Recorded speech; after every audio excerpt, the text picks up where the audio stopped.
Hello दोस्तों, मेरा नाम मौमिता है। मैं कोलकाता केस में एक ट्रेनी डॉक्टर हूँ और आज मैं आपको अपनी पूरी जीवन की कथा बता रही हूँ। मैं अपने माता पिता की इकलौती लाडली बेटी हूँ, जिसका सपना था कि बड़ी डॉक्टर बनकर अपने माता पिता का नाम रोशन करना और उनके सपनों को पूरा करना। आज आप मुझे कोलकाता में एक ट्रेनी डॉक्टर के रूप में जानते हैं। कुछ लोग मुझे मयूरी कहते हैं, तो कुछ निर्भया या दामिनी।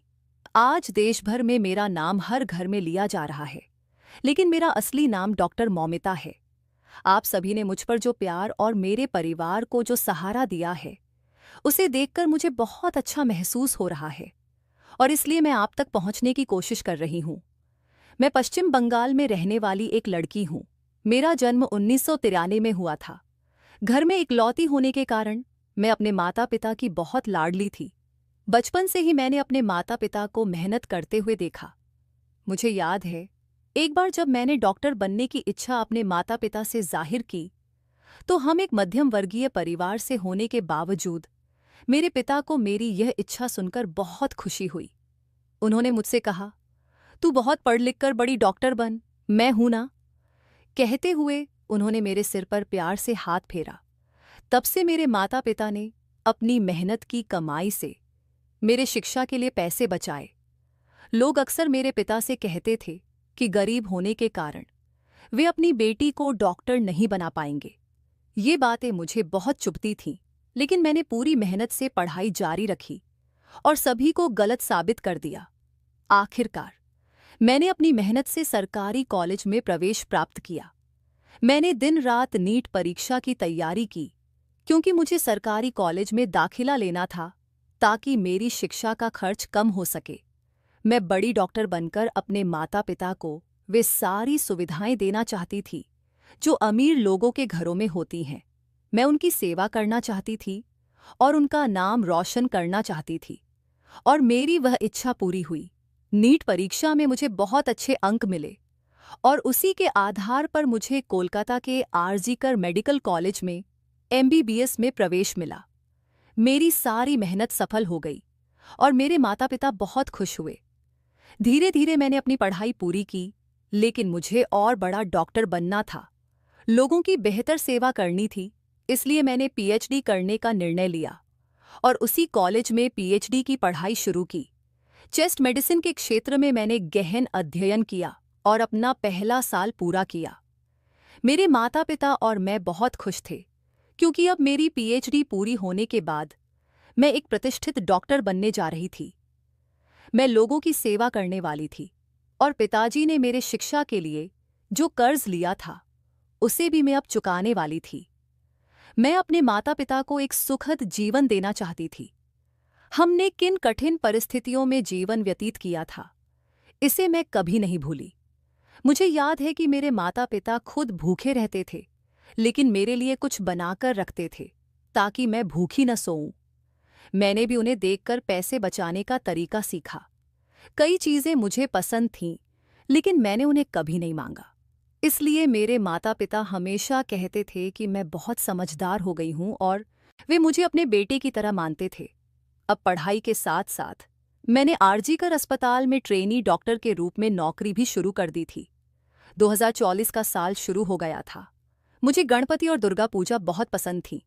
अब तो मैं डॉक्टर भी बन गई थी, इसलिए मैंने अपने माता पिता से कहा, इस साल हम गणपति और दुर्गा पूजा धूमधाम से मनाएंगे। अब हमारे पास पैसे भी हैं। आपकी बेटी एक प्रतिष्ठित डॉक्टर बनने वाली है। मेरी ये बातें सुनकर मेरे माता पिता बहुत खुश हुए। उन्होंने कहा, इस साल हम जरूर दुर्गा पूजा मनाएंगे। अब तो मेरे माता पिता मेरे शादी के बारे में भी सोचने लगे थे। तब मैंने पिताजी से साफ साफ कहा, मेरी शादी की चिंता आप मत करो। शादी के लिए इतने सारे पैसे कहाँ से लाएंगे पिताजी, इसीलिए इसे आप मुझ पर छोड़ दो। अब मैं बड़ी डॉक्टर बनने वाली हूँ, मेरी चिंता मत करो। हमारे अच्छे दिन आने वाले हैं और फिर जब मुझे सही जीवन साथी मिलेगा, तब मैं शादी करूंगी। मेरे माता पिता की आंखों में हमेशा खुशी के आंसू आ जाते थे जब भी मैं ऐसा बोलती थी। उन्हें खुश देखकर मेरा मन भी आनंद से भर जाता था। मैंने बचपन से अपनी माँ को हमेशा पैसे बचाते हुए देखा था, लेकिन मेरे लिए वह कभी भी खर्च करने से पीछे नहीं हटती थीं। मेरी पसंद नापसंद उन्हें बखूबी पता होती थी। मुझे बड़ा करने के लिए उन्होंने बहुत त्याग किए थे, अपनी इच्छाओं को दबा दिया था। इसलिए अब मेरी बारी थी उनके लिए कुछ करने की। इसीलिए मैंने अपने पहले वेतन से माँ के लिए सोने की चूड़ियाँ बनवाईं। वे चूड़ियाँ देखकर माँ बहुत खुश हुईं और उन्होंने खुशी से मुझे गले लगा लिया। सब कुछ ठीक चल रहा था। पिछले 6 महीनों से मुझे नाइट शिफ्ट्स भी मिलने लगी थीं। कभी हफ्ते में एक बार नाइट ड्यूटी होती थी, तो कभी-कभी हफ्ते में 24 से 26 घंटे भी काम करना पड़ता था। इसका कारण मैं आपको आगे कहानी में बताऊंगी। 2024 का अगस्त महीना मेरे लिए इतना घातक साबित होगा, ये मैंने सपने में भी नहीं सोचा था। मेरे पिताजी सिलाई का काम करते हैं, वे 66 साल के हैं, लेकिन उन्होंने अब तक काम नहीं छोड़ा। एक बार वे बीपी की दवाइयाँ लेना भूल सकते हैं, लेकिन काम करना नहीं भूलते। हमेशा मुझे उन्हें समय पर दवाइयाँ लेने के लिए कहना पड़ता है। हंसते हुए वे कहते हैं, हाँ बेटी, लेता हूँ। माँ भी हमेशा कहती थीं, तू हमारी बेटी नहीं बेटा है। मैं वैसे भी बहुत प्यारी थी, मेरे नाम में ही प्यार छिपा था। जब मैं कॉलेज जाती या ड्यूटी पर होती, तो अक्सर कानों में कुछ गलत कामों के बारे में सुनने को मिलता। हमारे सीनियर डॉक्टर भी इस पर कभी-कभी फुसफुसाते थे, लेकिन मैंने खुद को इन सब चीज़ों से हमेशा दूर रखा। हाँ, लेकिन जब किसी छात्र के साथ अन्याय होता या किसी मरीज से अधिक पैसे वसूले जाते, तो मुझे यह बहुत बुरा लगता और मैं आवाज़ उठाती थी। इस पर हमारे प्राचार्य संदीप घोष हमेशा मुझ पर चिल्लाते थे। प्राचार्य होने के कारण हम सभी उनसे डरते थे, लेकिन मैंने भी उनके बारे में बहुत कुछ सुना था कि वे अस्पताल में क्या-क्या करते हैं। कभी भी आवाज़ उठाने की कोशिश नहीं की, क्योंकि मैं इन बड़े लोगों के चक्कर में नहीं पड़ना चाहती थी। लेकिन जब अस्पताल में दवाइयों की कालाबाजारी होने की बात सामने आई, तो मैं शांत नहीं रह सकी। मैंने बोलना शुरू किया। मेरी आवाज़ को कहीं दबाने की कोशिश की जा रही थी। मुझसे अतिरिक्त काम करवाया जा रहा था। मेरे काम के घंटे भी बढ़ा दिए गए, लेकिन फिर भी मैंने अपना काम ईमानदारी से किया। कभी-कभी मैं अपने पिताजी को ये बातें बताती थी, लेकिन वे मुझे कहते थे, बेटी, तुम इन सब चीज़ों में मत पड़ो। हम गरीब लोग हैं, ये बड़े लोग हैं, इनके हाथ बहुत ऊपर हैं, ये तुम्हारी मेहनत पर पानी फेर देंगे। हम साधारण लोग हैं, तुम अपनी पढ़ाई पूरी करो, फिर हम देखेंगे क्या करना है। पिताजी के शब्द सही थे। यहाँ तक पहुँचने के लिए मैंने बहुत मेहनत की थी, इसलिए पिछले 6 महीनों से मैं प्राचार्य और विभाग के उत्पीड़न को सहन कर रही थी और शांतिपूर्वक सिर्फ अपना काम कर रही थी। शायद मुझसे इन लोगों को खतरा महसूस हो रहा था और इसलिए उन्होंने पहले से ही कुछ योजना बनाना शुरू कर दिया था, लेकिन मुझे इसका जरा भी अंदाजा नहीं था। कभी-कभी मेरी दोस्त और मैं इस विषय पर चर्चा किया करते थे कि हमारे अस्पताल में कितने गलत काम हो रहे हैं, लेकिन हम हमेशा बोलते-बोलते चुप हो जाते थे, क्योंकि हमें इन चीज़ों में उलझना नहीं था। खैर, हमारे अस्पताल में 2019 में संजय रॉय नाम का व्यक्ति भर्ती हुआ था। वह KRG अस्पताल की पुलिस चौकी में काम करता था। वह 4-5 साल से यहाँ काम कर रहा था, इसलिए उसे हमारे हर विभाग के बारे में पूरी जानकारी थी। कई मरीजों को वह बेड दिलवाता था और इसके लिए उसे पैसे भी मिलते थे। लेकिन इस संजय रॉय की नज़र बहुत खराब थी।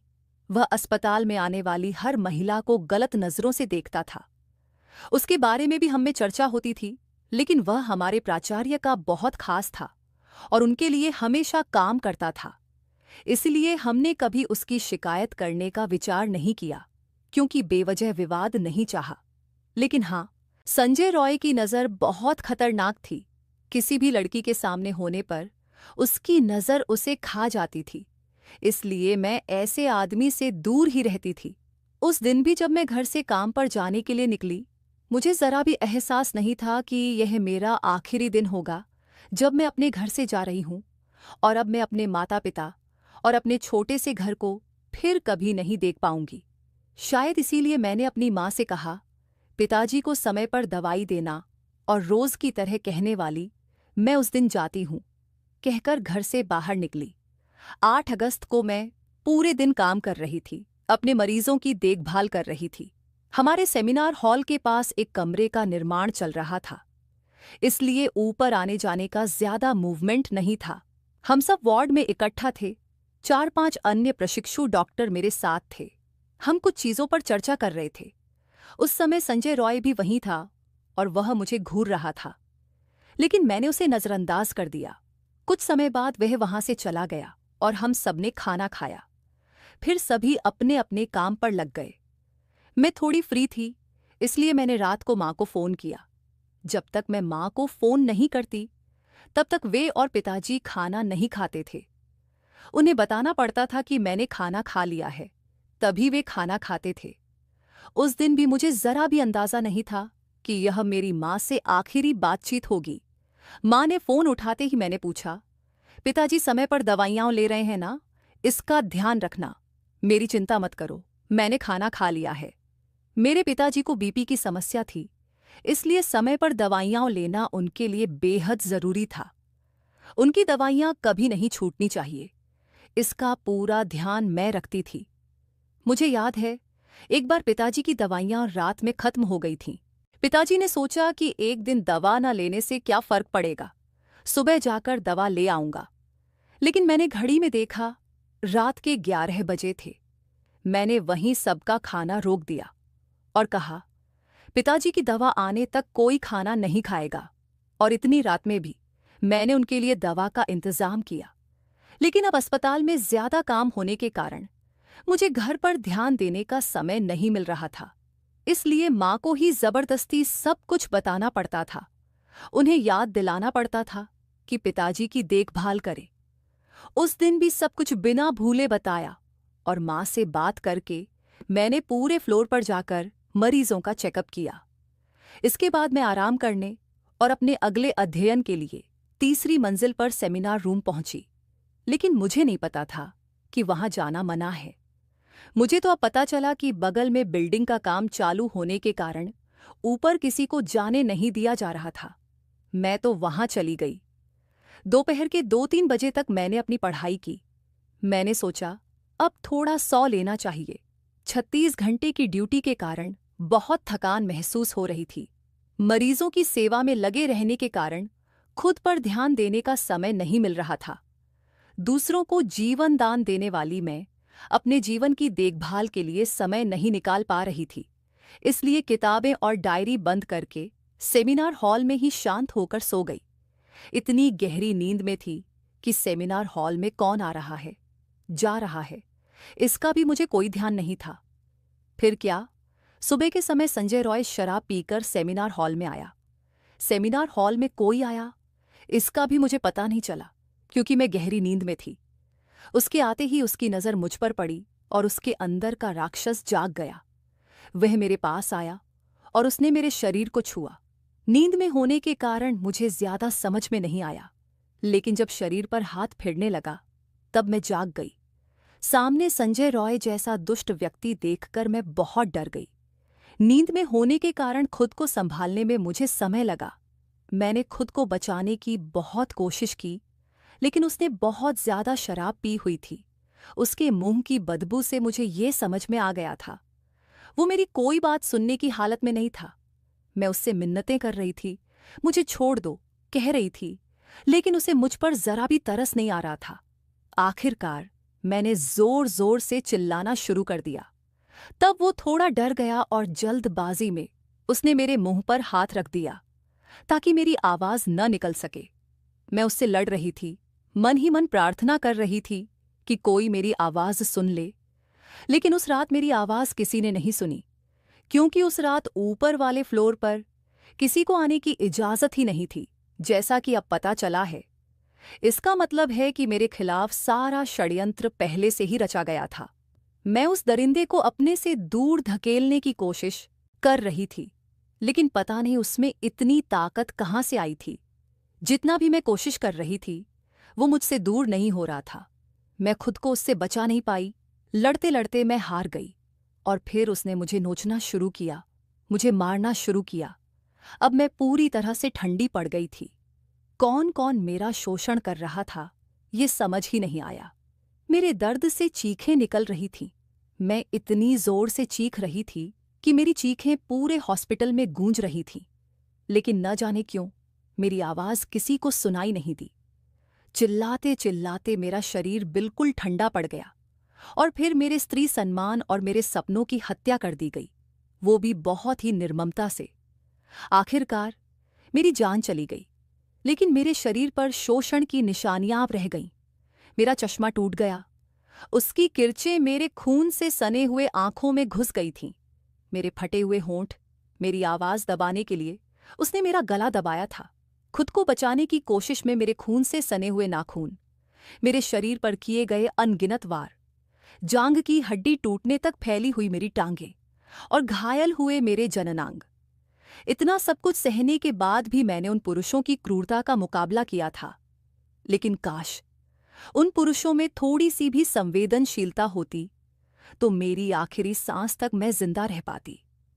मेरे शरीर पर वार करते समय उन्होंने सोचा होता, मुझे मारते समय उन्हें खुद को भी दर्द महसूस हुआ होता, लेकिन वो दरिंदे की तरह आकर मुझे बर्बाद कर गए। दोस्तों, उस दिन मेरे अंदर के स्त्रीत्व का बलात्कार हुआ और आखिरकार इस ट्रेनी डॉक्टर मौमिता ने दुनिया से अलविदा कह दिया। मरते समय मेरी आंखों के सामने सिर्फ मेरे माता पिता का चेहरा था। अब उनका क्या होगा, यही सवाल मेरे दिल में बार बार आ रहा था। हर दिन दूसरों की जान बचाने वाली मैं, मेरी जान बचाने के लिए वहां कोई नहीं था। मरते वक्त भी मुझे यही डर सता रहा था कि मेरे माता पिता इतने बड़े दुख को कैसे सहेंगे। उस दरिंदे ने मेरा शोषण किया, मुझे जिंदा रहते हुए मार डाला, मेरी हत्या कर दी और फिर मेरे अधनंगे शरीर पर अधूरा कपड़ा डालकर ऐसे चला गया जैसे उसने कुछ किया ही नहीं। मेरी आत्मा तड़पता रहा, मेरे सपने अधूरे रह गए। हर दिन 10 से 12 घंटे की मेहनत से मैं यहां तक पहुंची थी। हमारा सपने एक ही रात में टूट गए। मेरे लिए पूरा दिन सिर्फ एक काम था, मुझे किताबों के अलावा कुछ भी नहीं पता था। मुझे एमडी में गोल्ड मेडल चाहिए था, टॉप कर डॉक्टर बनना था। मैंने अपनी डायरी में भी यही लिखा था, क्योंकि मेरे माता पिता ने बड़ी मेहनत से मुझे पढ़ाया था और एक रात में उनकी मेहनत और मेरी पढ़ाई सब कुछ जलकर राख हो गई थी। असल में अगले दिन से क्या हुआ, कैसे अपराधी पकड़े गए, ये सब आपको पता ही है। लेकिन फिर भी अगले दिन सुबह मेरे आत्महत्या की खबर मेरे घर पहुंची। आपकी बेटी ने हॉस्पिटल में आत्महत्या कर ली, ऐसा बताया गया। माँ तो सब कुछ खत्म हो गया कहकर रोने लगी। पिताजी तो कुछ सोचने की हालत में ही नहीं थे। पड़ोस में रहने वाले रिश्तेदारों ने उन्हें संभाला और हॉस्पिटल लेकर आए। दौड़ते हुए आने वाले मेरे माता पिता अपनी बेटी को आखिरी बार देखने के लिए तड़प रहे थे, लेकिन उन्हें अंदर जाने नहीं दिया जा रहा था, क्योंकि अंदर मेरी हत्या के सबूत मिटाए जा रहे थे। मेरी मां गिड़गिड़ा रही थी, बेटी को एक बार देखने दो कहकर रो रही थी। पूरे 3 घंटे बाद मेरे माता पिता को मुझे देखने की इजाजत मिली। बेटी को घायल और अधनंगी हालत में देखकर मेरे माता पिता तुरंत समझ गए, ये आत्महत्या नहीं हो सकती। हमारी बेटी आत्महत्या करने के लिए डॉक्टर नहीं बनी थी। मेरी ऐसी हालत देखकर माँ और पिता तुरंत बोले, ये बलात्कार है। माता पिता थे ही, लेकिन रिश्तेदार, दोस्त, सहयोगी सब मेरे लिए जोर से आवाज उठाते हैं। मेरा बलात्कार करके मेरी हत्या की गई है, इसलिए सभी गुस्से में थे। इतना बड़ा हंगामा देखकर पुलिस आखिरकार बहुत देर से वहां पहुंचती है और फिर पूछताछ शुरू होती है। तब तक काफी भीड़ इकट्ठा हो जाती है। इतनी बड़ी जनता के इस आक्रोश से संजय रॉय अपने हेडफोन के सहारे पकड़ा भी जाता है। बिना कुछ कहे वो आरोपी अपना गुनाह भी कबूल कर लेता है। फिर उसे गिरफ्तार कर लिया जाता है और मामला वहीं खत्म कर दिया जाता है। किसी का कहना है कि मेरे साथ सिर्फ बलात्कार हुआ है, तो कोई कह रहा है कि सामूहिक बलात्कार हुआ है। मेरे योनि में पाया गया 151 ग्राम वीर्य, जो केवल उस आरोपी का बताया जा रहा है। क्या मेरे साथ हुआ सामूहिक बलात्कार दबाया जा रहा है? अचानक मरम्मत के नाम पर घटनास्थल की दीवारें तोड़ी जाने लगीं। उसका क्या? इमरजेंसी रूम में सीसीटीवी कैमरा नहीं था, लेकिन जो वीडियो मिला था उसमें अब तक कोई सच्चाई सामने क्यों नहीं आई? क्या बलात्कार और मुझे मारने की साजिश में शामिल बड़े चेहरों को बचाने के लिए सबूत मिटाए जा रहे हैं?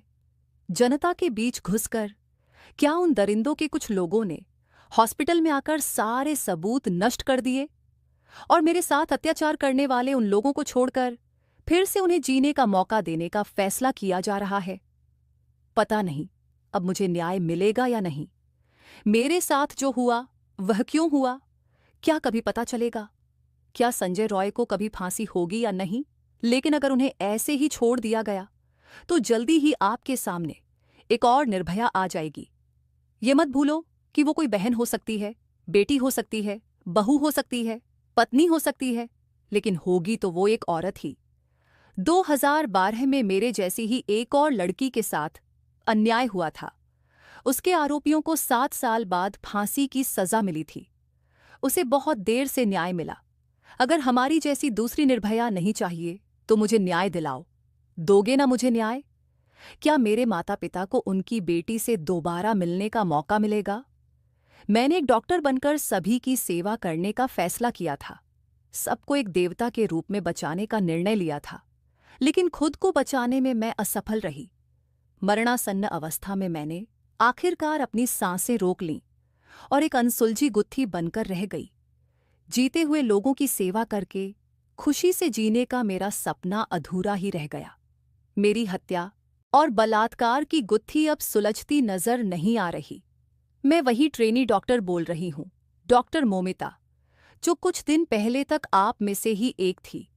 बिना किसी गलती के मैंने अपनी जिंदगी खो दी। काश उन लोगों में कुछ संवेदनशीलता होती तो आज यह महिला डॉक्टर जिंदा होती। मेरे माता पिता अभी तक इस दुख से उबर नहीं पाए हैं, लेकिन फिर भी मजबूती से खड़े होकर मुझे न्याय दिलाने की कोशिश कर रहे हैं। मेरे पिता की केवल एक ही बेटी थी, लेकिन आज मैं भले ही ईश्वर के पास आ गई हूं, मगर अब आप सभी बेटे बेटियां मेरे माता पिता की संतान हो। एक बेटी चली गई, लेकिन हजारों बेटे बेटियां उन्हें मिल गए हैं। इसलिए कृपया मेरे माता पिता की देखभाल करें। मेरे पिताजी बहुत स्वाभिमानी हैं, वे किसी का पैसा नहीं लेंगे या मदद भी नहीं मांगेंगे। यह मैं अच्छी तरह जानती हूँ, क्योंकि उन्हें सब कुछ मेहनत से ही पसंद है। आज उनकी बेटी उनके पास नहीं है, इसलिए आप ही मेरे माता पिता के बच्चे बन जाएं। जब भी जरूरत पड़े उनका साथ दें, मेरे माता पिता की मदद करें, मुझे न्याय दिलाएं और मेरे माता पिता को भी सुख से जीने का मौका दें। मुझे पता है कि जब तक मुझे न्याय नहीं मिलेगा, मेरे माता पिता भी शांति से नहीं बैठेंगे। वे अंदर ही अंदर मरते रहेंगे। ईश्वर करे मेरे साथ जो हुआ वह किसी और घर की बेटी के साथ न हो, किसी भी माता पिता से उनकी बेटी दूर न हो। मैं अपने माता पिता से बहुत प्यार करती हूँ, इसलिए ही मुझे सबसे ज्यादा दुख हो रहा है कि आज मैं उनके पास नहीं हूँ। इतनी कठिन परिस्थिति में मैं उनके आंसू पोंछने के लिए नहीं हूँ। दोस्तों, मुझे न्याय दिलाओ, आरोपियों को सजा दिलाओ, आवाज उठाओ, मेरे माता पिता का सहारा बनो, उनकी मदद करो। सच में भले ही मैं अब नहीं हूं, लेकिन अब आप ही उनकी संतान बनो। मुझे और कुछ नहीं चाहिए। अगर आप मेरे साथ हैं तो मुझे न्याय दिलाने के लिए आवाज उठाओ। दोस्तों, मैंने इस स्टोरी को कहानी की तरह बनाया है। अगर आप इस तरह की वीडियो देखना चाहते हैं तो हमारे चैनल को सब्सक्राइब करें और कमेंट में जरूर बताओ, डॉक्टर मौमिता देवनाथ को न्याय मिलेगा ना? ये कहानी सच्ची है, कोलकाता की एक महिला डॉक्टर की। धन्यवाद दोस्तों।